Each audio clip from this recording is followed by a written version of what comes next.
So in the last class, we were discussing about the introduction to adjustable speed motor drive systems.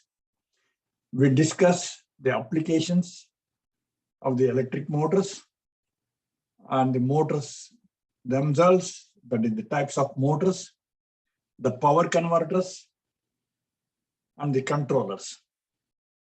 So the main components of a drive system are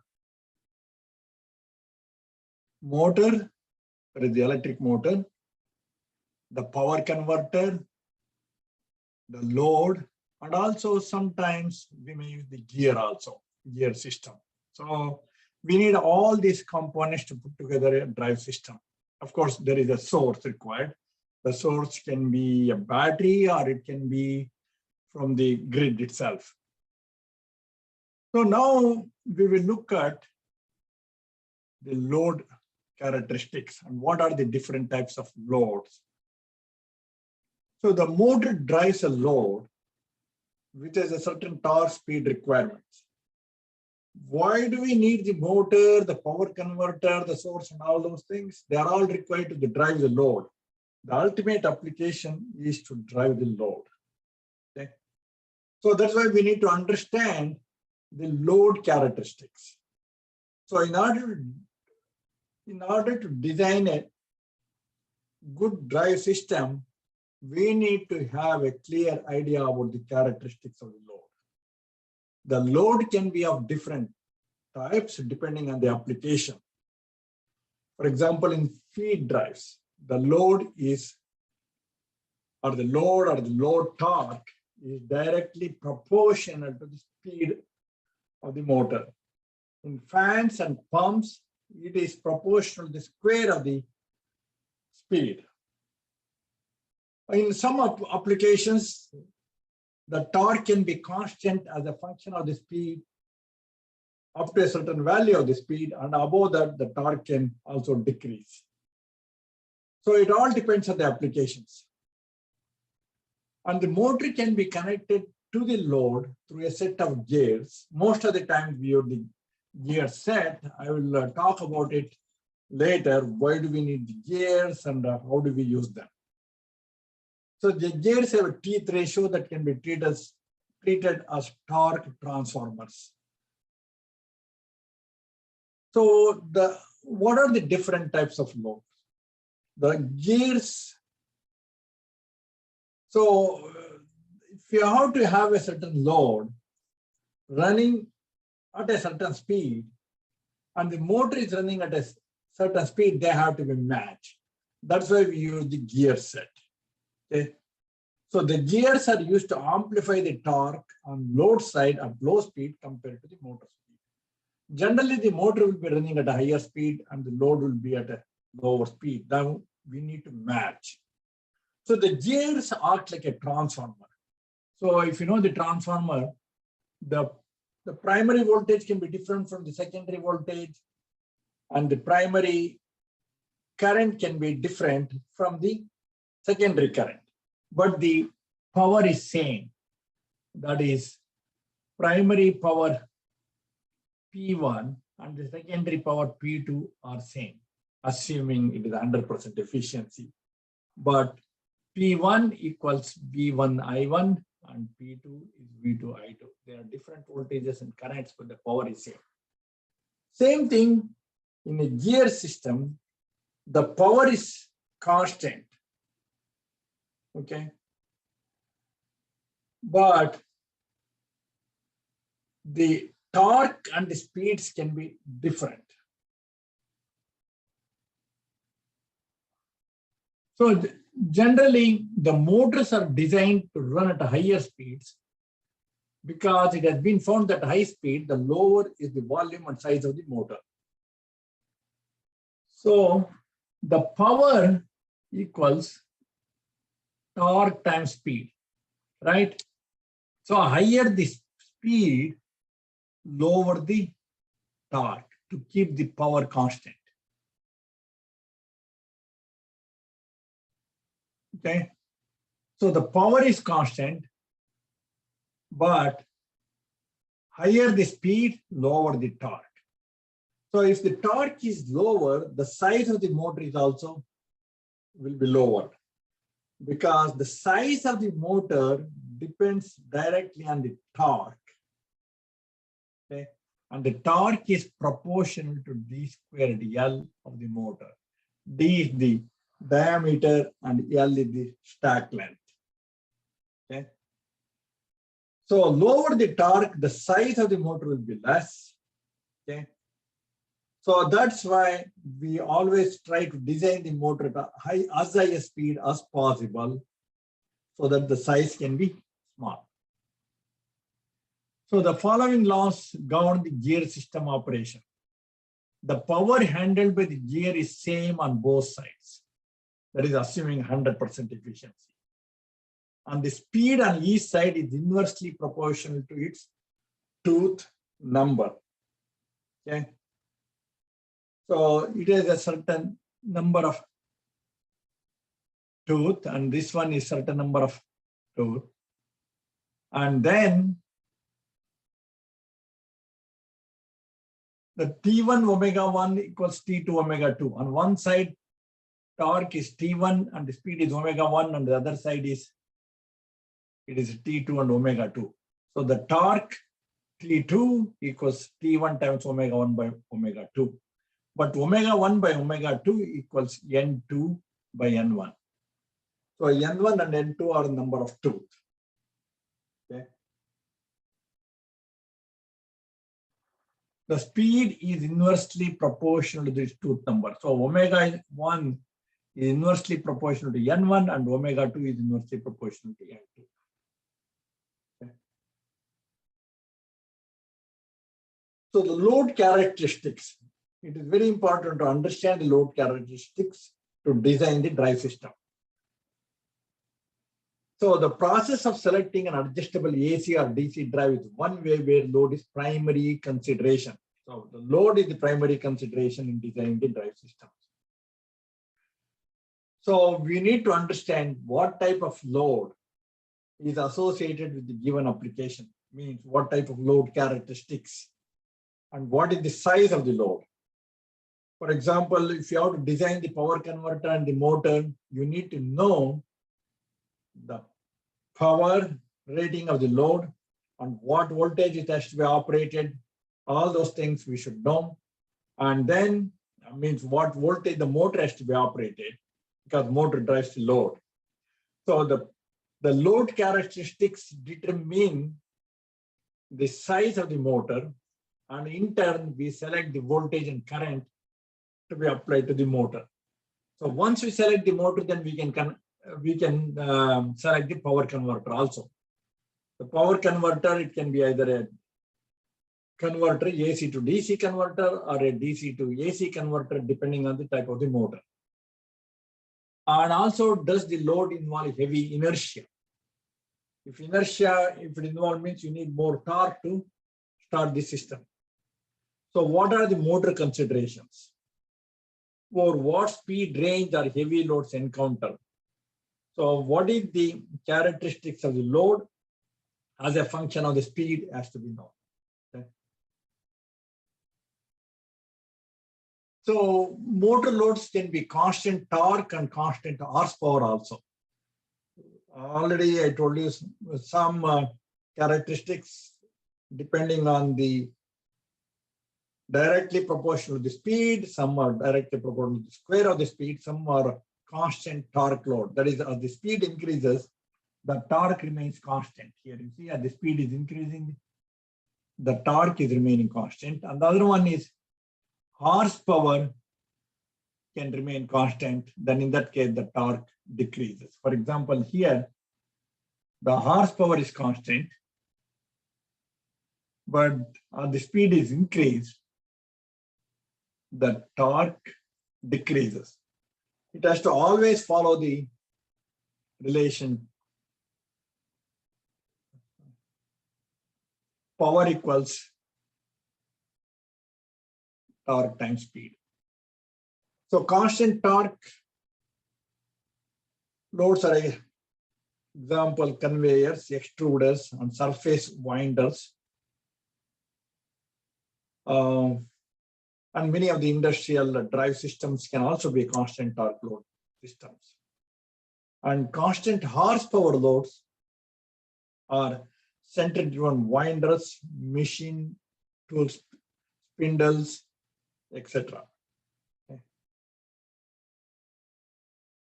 And variable load torque. For example, a torque as a function of the speed, it increases as a function of the square of the speed. And horsepower demanded by the load also can increase as a function of the speed.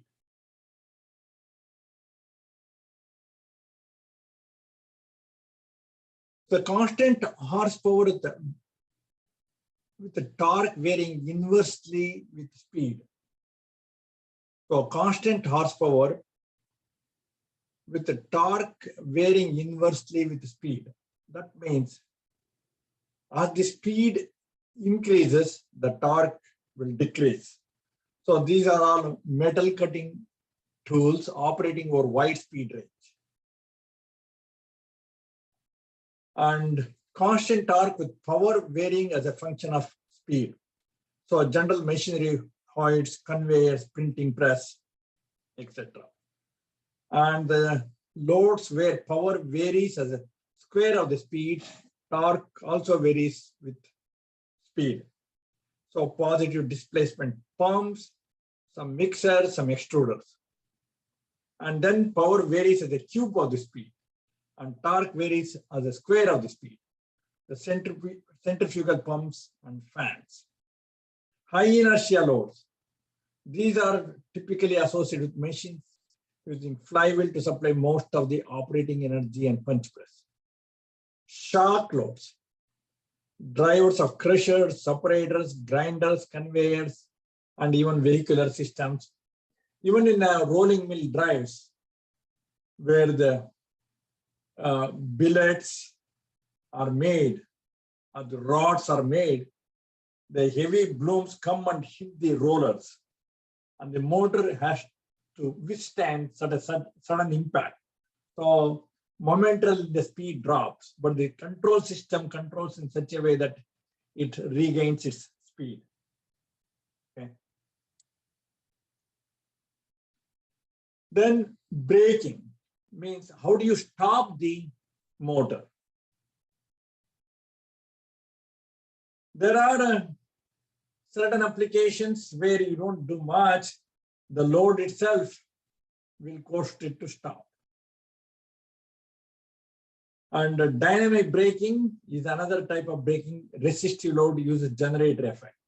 So here, for example, if you have a motor, say, this is the motor, say, assume it is a DC motor. So you put a, so when you want to brake, this is a resistor, small resistor. When you want to stop the motor, you turn on the switch, then the resistor comes across the armature, and whatever the generated voltage, that will be dissipated in the resistor. Okay? And the motor immediately stops. So that is a dynamic braking. Or plunging. Plunging means reverse polarity across the motor. So suppose if you are applying, say, this is the motor, and this is positive, negative. Then if you want to, this is the source. When you are applying this one, instead of applying the positive voltage here, you apply here. And like this, then it will immediately stop. Or a DC injection. DC voltage is applied across two phases of induction motor, which is generally used in AC motors. Current must be limited and timing is critical for proper use. So when you apply DC voltage across the two windings of the AC motor, what happens? Because there is no flux in the DC, right? Means there is no rate of change of flux. The whole of induction motor operates based on the rate of change of flux. Now, if you apply DC, there is no rate of change of flux. So it sees a DC and then it will immediately stop. But Because it is a DC applied to the windings, it can act as a short circuit and then there can be a huge current. So it needs to be limited. Then another one is the regenerative braking. Regenerative braking means the motor acts as a generator. When you brake, then the power supply to the motor is disconnected, but the motor is still running, so it acts as a generator. So that generated voltage can be fed back to the source. So that is regenerative braking. Mechanical brake is like a disc brake, or in many of the, or most of the cars, automobiles have a disc brake. So that is you fold them mechanically. The rotor is mechanically, you fold it. So then it is a mechanical brake. But there will be a lot of heat generated because of that. So what are the design considerations in selecting the drive or in designing a drive system? So first thing is you need to know what is the application. So depending on the application, the drive system design changes. For example, if you're designing a drive for electric vehicle, you cannot use the same drive system for rolling mills or paper mills or some other applications. Then how do you do the position, speed, or torque control? Or do you need, which one you need? You need a position control or a speed control or a torque control? Or sometimes you may need both speed and torque control or speed and current control. So is it a single motor drive or a multi-motor drive? So multi-motor drive, where it is used, for example, paper mills, they use a multi-motor drives, that is sectional drives, because the paper has to be very smooth. So first the paper is, the material is formed using the pulp, which in turn comes from the trees and others. Then it is a forming section. So where the paper is formed, but it will not be very smooth one. It has a lot of lumps and others. Okay. Then it goes to the dryer section, where it is dried. It is a drive. And then it goes to the calendar section. Then to smoothen. Then it goes to the super calendar section, further smoothen to make it very thin and also nice paper. Then it is go to the winder where it will be wound, okay, as reels. So forming section, dryer section, calendar section, the winders, they all should operate synchronously. Then only the paper will be smooth. Otherwise, if they operate at different speeds, the paper can even break. Then the whole plant has to be shut down, then it has to be started again. So it is a big issue. I used to work long ago designing the paper mill drives. So I have some experience. That was a long time ago. So what is the power that is required for the drive system? And what type of the power converter topology we need to use? And also what type of devices? Whether do you still need to use the thyristors or IGBTs or MOSFETs, silicon carbide converters? All those options are there. But it all depends on the power rating and the application and the voltage. Okay. Is it a single quadrant drive or a 4-quadrant drive? That is another consideration that needs to be considered. And what is the torque range and the speed range? And precision and robustness of control. And also what should be the regulation? How accurately the speed has to be controlled. It has to be 0.1% or 1% or plus or minus 2%. So depending on the application, you have to define the regulation, speed regulation and this robustness. Some application may not need an actual or accurate speed control. And you need to also consider the line harmonics and power factor. Your power converter system and the drive system should not inject harmonics to the grid.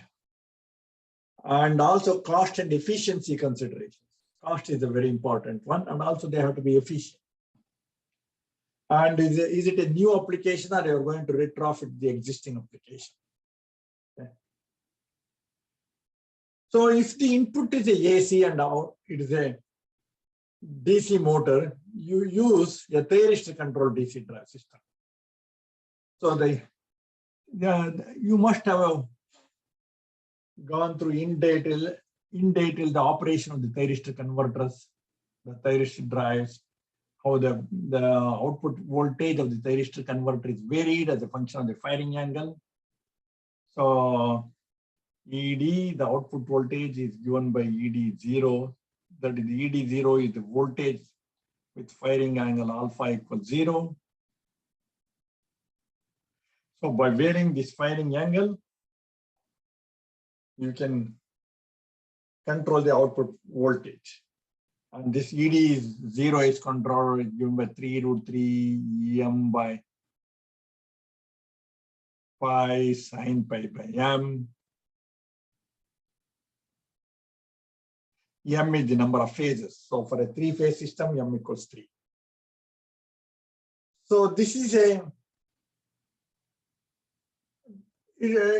2-quadrant converter.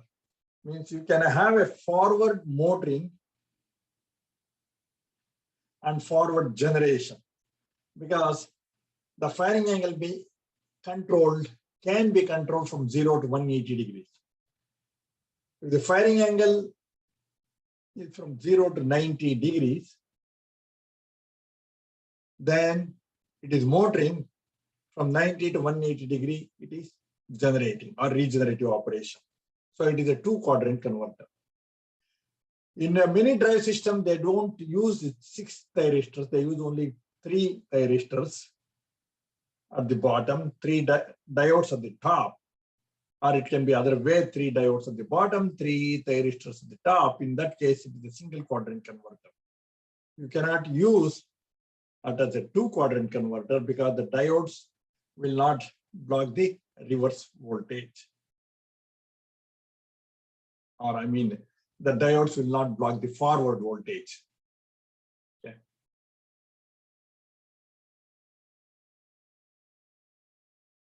So in order to achieve the 4-quadrant operation, so we need to have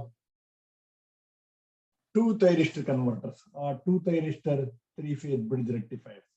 So torque versus speed. So you can have a forward motoring.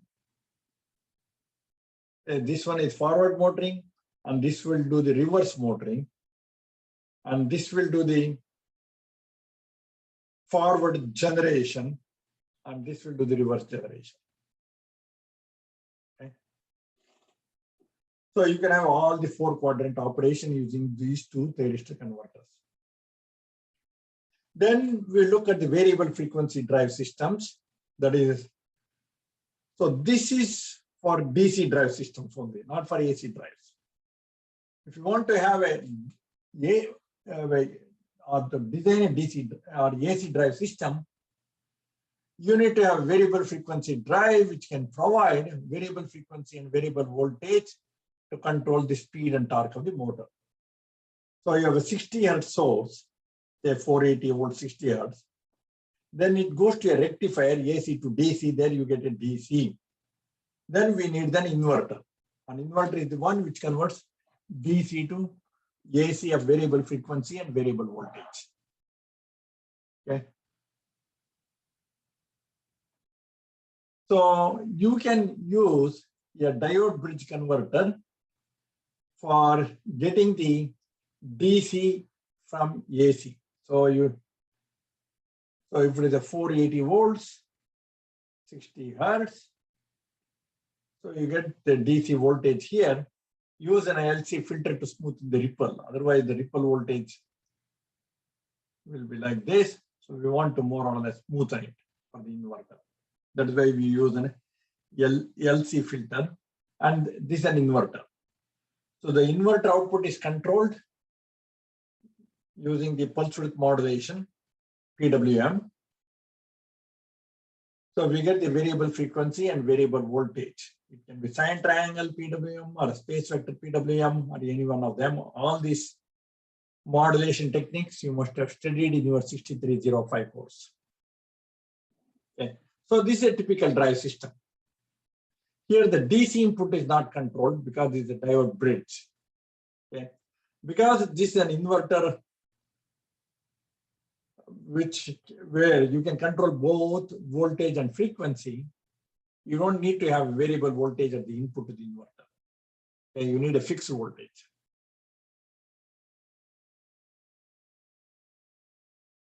So now we'll try to understand a little more about the power factor and reactive power. In drive system, we want to make sure that the systems operate at good power factor and we don't draw current from the main grid at a very low power factor. So that will create more of a reactive power. Okay.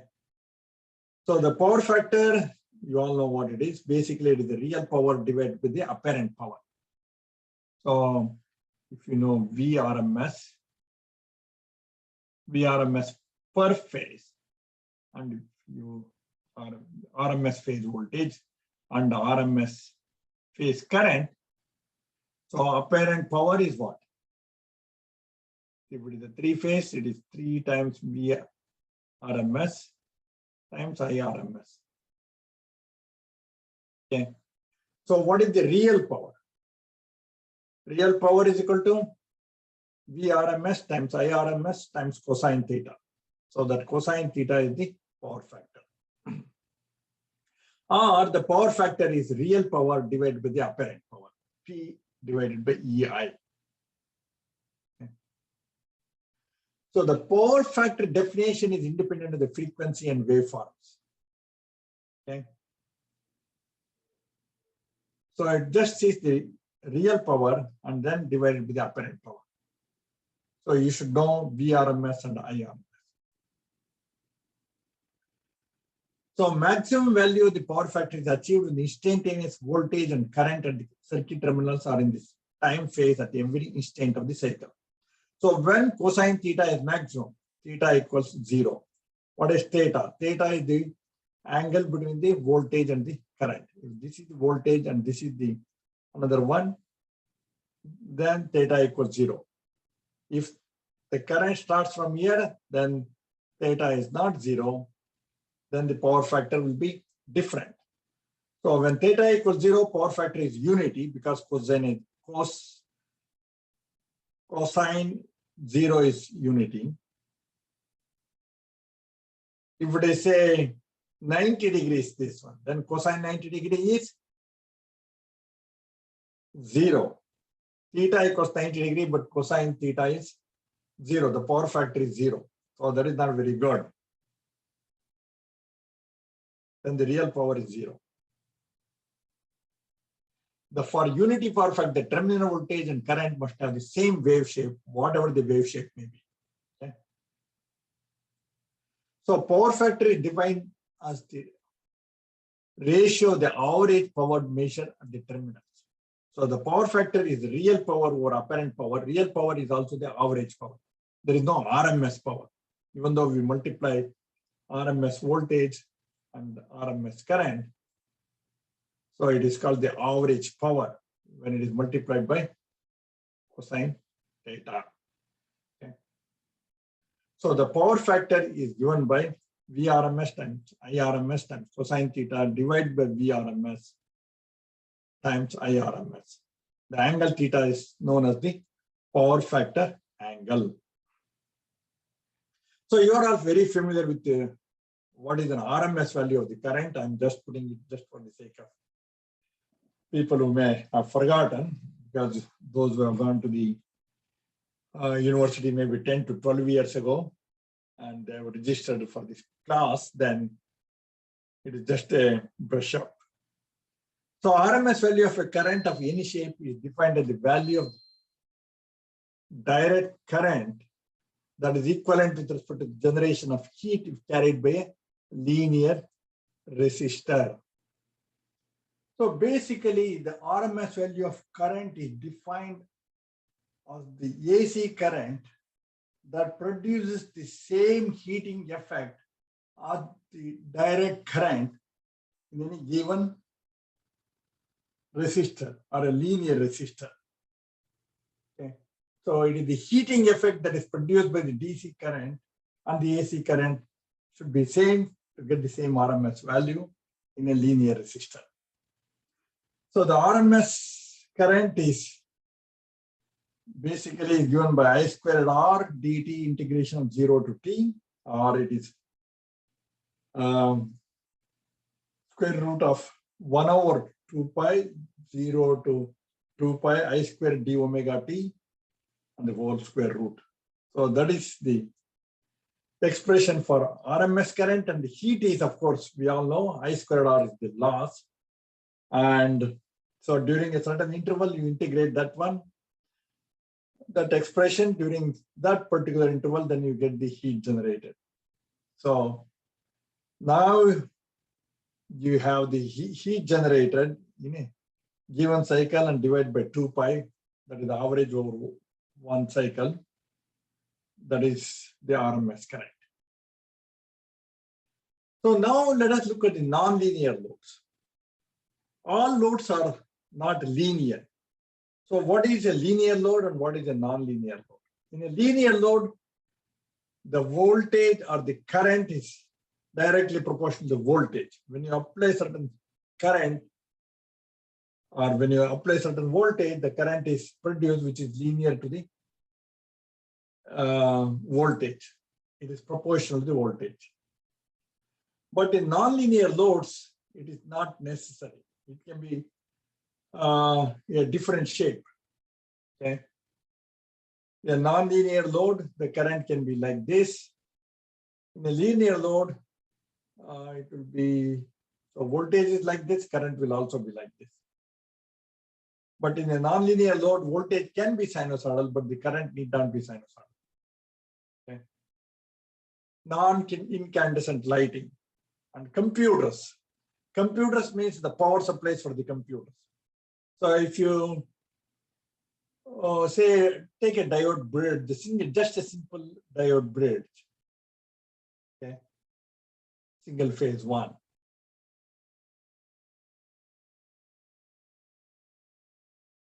Okay, you apply voltage here. This is a sinusoidal voltage, okay, pure sinusoidal, and you have a capacitor here, and then there is a load here.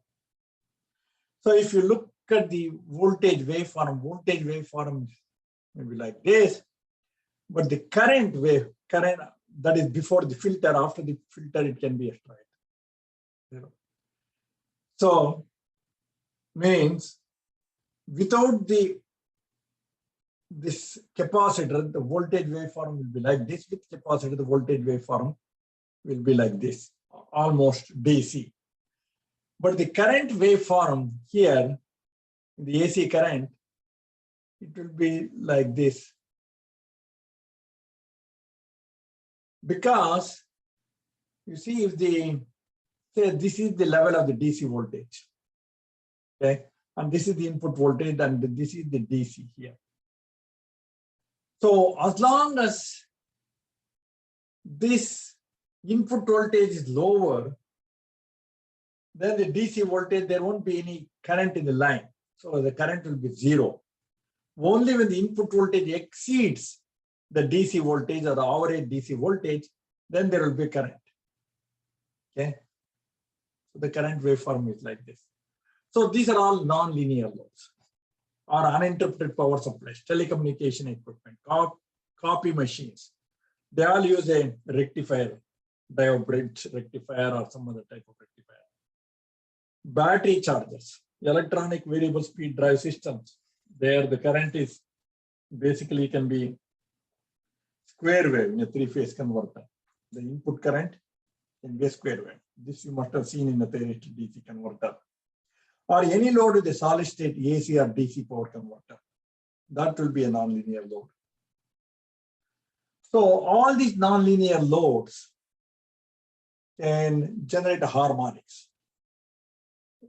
If the waveform is not a sinusoidal, then it results in the harmonics. So you all know What is a harmonic? Harmonics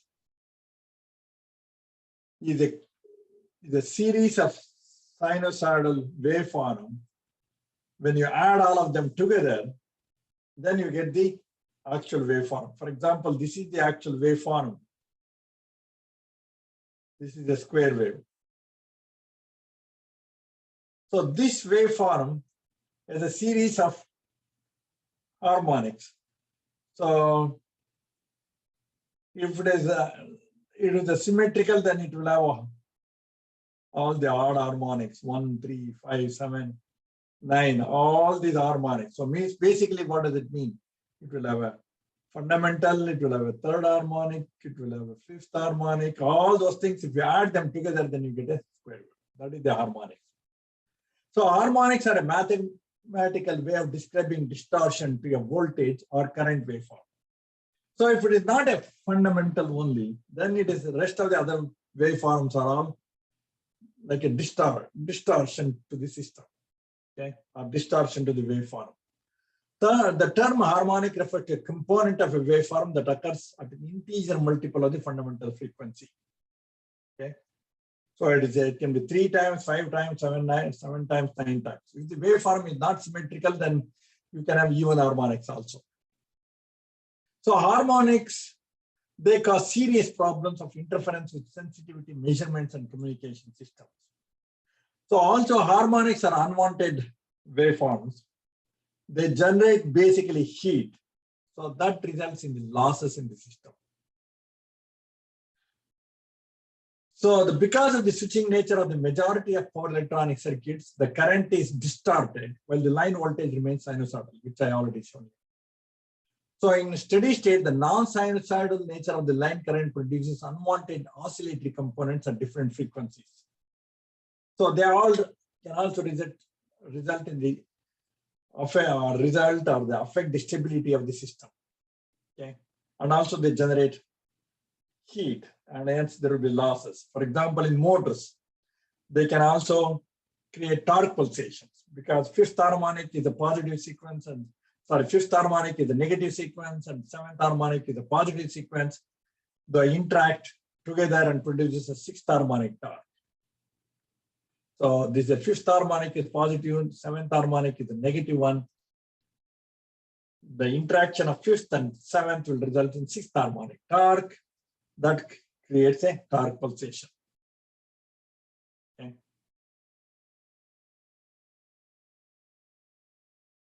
So nonlinear loads draw current in a non-sinusoidal or distorted manner.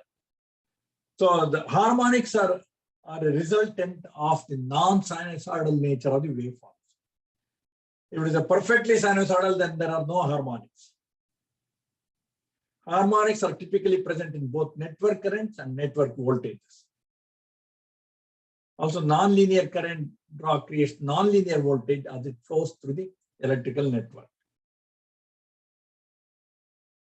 So fifth harmonic is the 300 Hertz, seventh harmonic is 420 Hertz. So they're all multiples of the fundamental.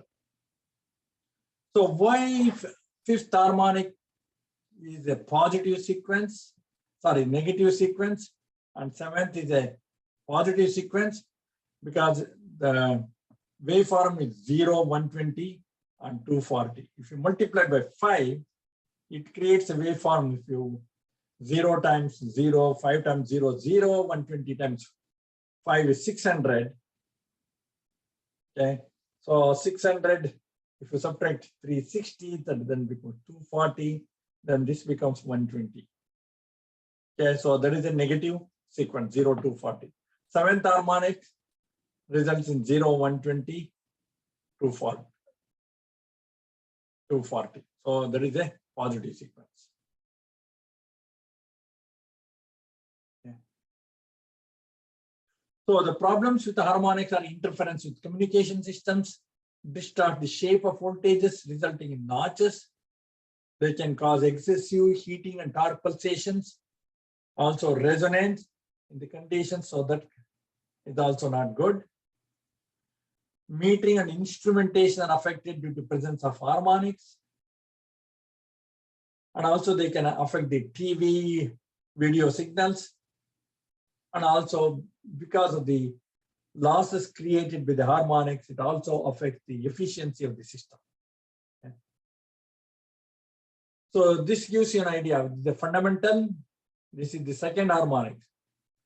So second harmonic, so this is the one waveform. So in one fundamental, there are two cycles. That is why it's second harmonic. There are three cycles here in third harmonic, four cycles. So for example, a waveform can have a fundamental and second harmonic. If you add together, then it becomes a complex waveform like this, adding the fundamental, this one. So the fundamental and second harmonic. Fundamental and third harmonic, for example, this is one waveform. In one cycle, this is one cycle, this is another cycle. And this is another cycle, this is other cycle. Yeah, so that results, if you add this one, then this results in this waveform. This is the fourth harmonic. 1, 2. See, this is one cycle, this is another cycle, this is another cycle. It is 1, 2, 3, 4. Actually, this is a fifth harmonic. This is fifth and this is fourth. Okay. And this is third. So third harmonic resultant waveform is like this. This is the fourth harmonic resultant like this. This is the fifth harmonic. The resultant waveform is the dark color one, black one. Fundamental plus third harmonic. For example, this is the fundamental and this is third harmonic. So one cycle, two cycle, three cycle. So third harmonic. And also it depends on the phase shift between the fundamental and the harmonics. For example, here the fundamental and the third harmonic are in a different phase relationship, inverse. Now, if it starts with the same phase relationship, then the resultant waveform is like this. Okay. They are symmetric. Here also it is symmetric, but it is a different type of waveform here. So if the phase relationship with the fundamental harmonic is reversed, the resultant waveform is shown here.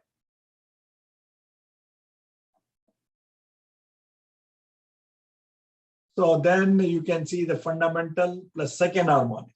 So fundamental plus, this is the second harmonic with the different phase shifts.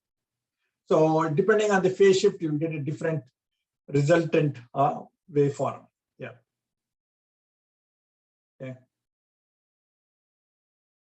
So if the waveform become symmetric, then it will also have a even harmonics. Fundamental fifth and seventh harmonics. For example, this is the fundamental, this is the fifth, and this is the seventh harmonic. If you add all of them, then you get a waveform like this. Okay. So if you add the harmonics to the fundamental, then it is a distorted waveform. Or if a waveform is distorted, it means that it has a fundamental plus harmonics. So as the value of the harmonic number increases, the magnitude also reduces. In general, the magnitude of the nth harmonic is 1 by nth the fundamental. If the fundamental is 100%, then the value of the nth harmonic is 100 by n percentage. For a fifth harmonic, it is 20%. For seventh harmonic, 1 by 7, that is 14% approximately. Okay. So the magnitude of the harmonic is inversely proportional to the harmonic number. So it is the way it goes down. Then other definition you need to know is the total harmonic distortion. So harmonic distortion is the summation of all harmonic components of the voltage or current waveform compared with the fundamental component of the voltage or current. So that means if you have a waveform, say some voltage, that is a V1, that is a fundamental plus lot of other harmonics. Okay, so all these harmonics are the one that create the distortion. So how much is the distortion? You take the sum of all these harmonics and divide it by the fundamental, that will tell you how much is the harmonic. For example, fundamental is here I1, so you start this should be 2, n equals 2. This is the fundamental plus second harmonics to infinity, in squared divided by in. So the voltage V2 squared plus V3 squared plus V4 squared up to Vn squared divided by Vn. Higher the percentage, the more distortion that is present in the signal.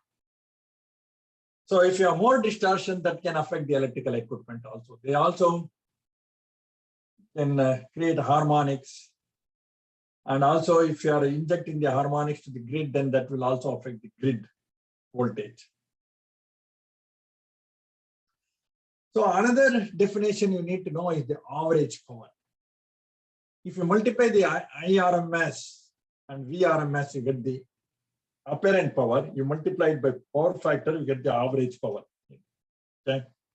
So average power with the harmonics. For example, the voltage V can be expressed as V0, that is DC voltage, if there is any DC voltage, and n is equal to 1 to infinity Vn cosine n omega t minus phi n, that is the angle.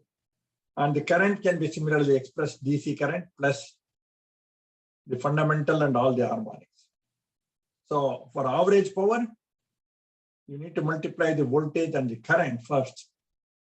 So you get the energy transmitted in the load cycle. You just integrate from 0 to t. So that is the energy. You divide by the time t, then you get the average power. Okay. So you substitute the value of voltage and current, you get an expression like this. So if you simplify it, if this angle or if the harmonics, this m is the harmonic number in the current and n is the harmonic number in the voltage. So if m and n are not equal, so if there is a third harmonic voltage and fifth harmonic current, then this value is 0. So if n is equal to 3 and m is equal to 5, or m equals 3, n is equal to 5, this value is 0. So there is a component value if only if n and m are same. Means the current has to be third harmonic, voltage also has to be third harmonic. The voltage is seventh harmonic, current also has to be seventh harmonic in order to have the power, average power resulting. Otherwise, it's all 0. So the expression for the average power is given by P average is equal to V0 I0, that is the DC voltage, plus sigma n is equal to 1 to infinity Vn In by 2 cosine theta n or phi n minus theta n. Okay. If, for example, the current and the voltage are on the same phase, so this both phi n is equal to theta n, this becomes 0, then you get the maximum power.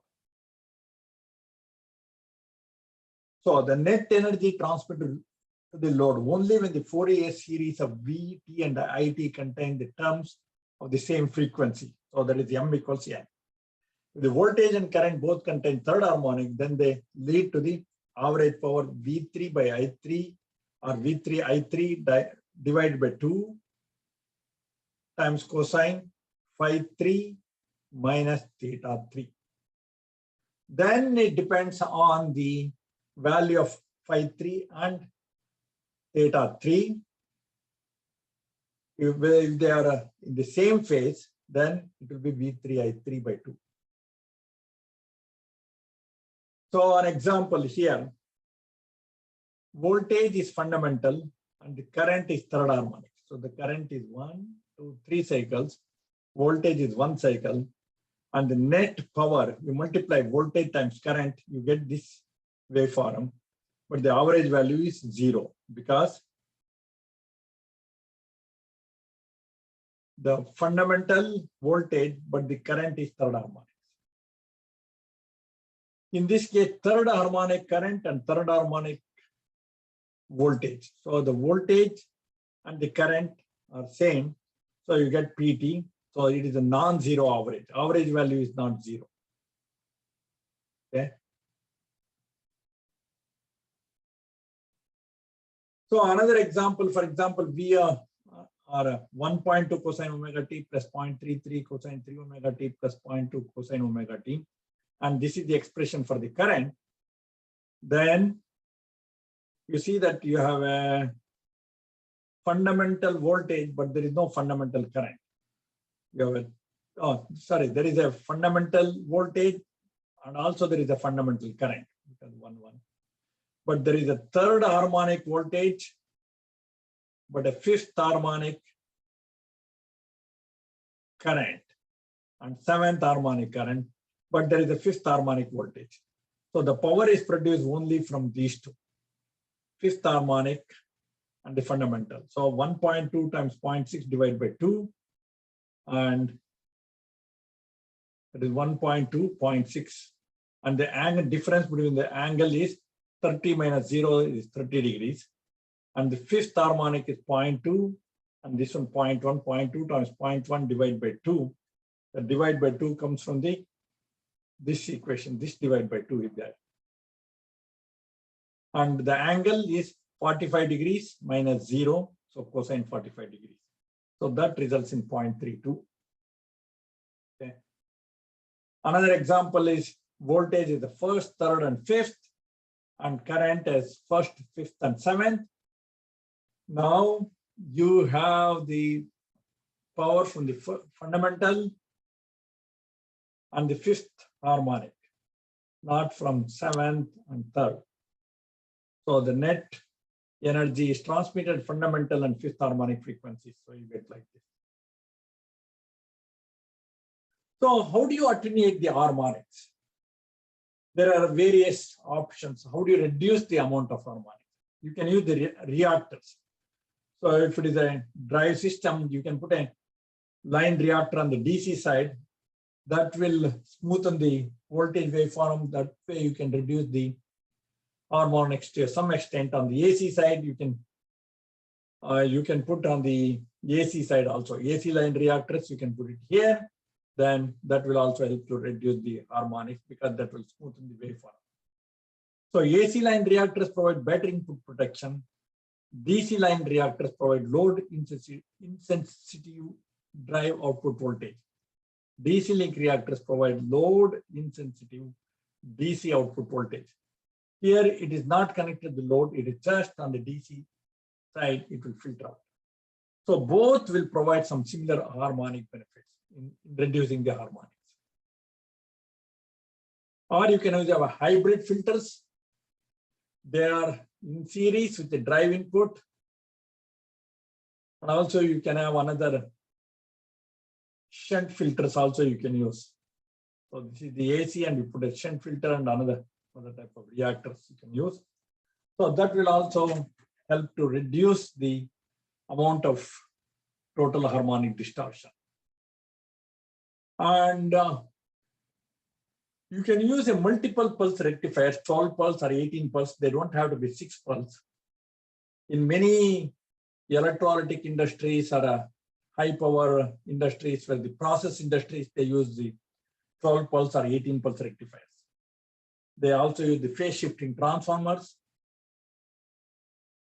And of course, it has its own problems with the transformer size may be bigger. And also performance severely reduced by line impedance because every phase is an inductance. So So line inductance drop will be there. Okay. So this is a 6 pulse rectifier. So if you use that one, then the input current is like this. But to use a 12 pulse rectifier, 6 pulse here, 6 pulse here, you combine them, then the current distortion is 8 to 12%. So if you use the 18 pulse rectifier, 6, 6, 6, you combine all of them, then you see it looks like a pure sinusoidal waveform. Then it is 4 to 6% distortion. So a higher pulse count number helps in reducing the harmonics. And also to improve the power factor in many applications, particularly recently with IGBTs or MOSFETs or silicon carbide devices, you can use front-end active rectifiers. So active rectifiers, they act like a boost rectifiers, means the output voltage is higher than the input voltage. So output voltage, DC output voltage. Okay. So this is the AC voltage and this is the active rectifier. Okay. This is the active rectifier. And this voltage is higher than the input voltage. Suppose this is the line to line voltage. And this is 100 volts. The minimum output voltage or the output of this active rectifier is 100 volts or more than, it has to be more than 100 volts here. You cannot use it for a control of a DC motor, this, even though this is a rectifier, active rectifier, because you cannot bring down the voltage to 0 at the output of the active rectifier. Okay. So you cannot vary the firing angle like you do in the case of thyristor drive systems. Okay. So also you have a LCL sine filter. Remember the high frequency is greater than 1 kilohertz. You can have a filter here. And it has a full regenerative capability because this is an active rectifier. You can have a bidirectional capability and you can have a regeneration. And there is no need for a transformer. And you can control in such a way that even if there is not a line imbalance, you can control in such a way that you can get the unity power factor or close to unity power factor. Okay, so all these different techniques will result in certain amount of total harmonic distortion. If there is no mitigation effect, then the total harmonic distortion can be as high as 72%. If you use 3% line reactors, 3% means the impedance of the line reactors, then total harmonic distortion 39%, harmonic reduction is 45.8%. If you use a 5% line reactors, then it is 33% is the harmonic distortion and harmonic reduction will be reduced by 54%. And 12 pulse rectifiers will only result in 10% of the total harmonic distortion in the current. So if you use an active rectifier with the harmonic filters, then you can reduce significantly the total harmonic distortion. So total harmonic reduction is about 95%. So various techniques can be used depending on the application, the cost of the system, and type of the power converter, and many other considerations need to be taken into account while designing the total drive system. So these are some of the references, but whatever I discuss in the class, they're already posted in the Blackboard, so you can refer to them. But if you need additional information, please follow any of these books. Thank you.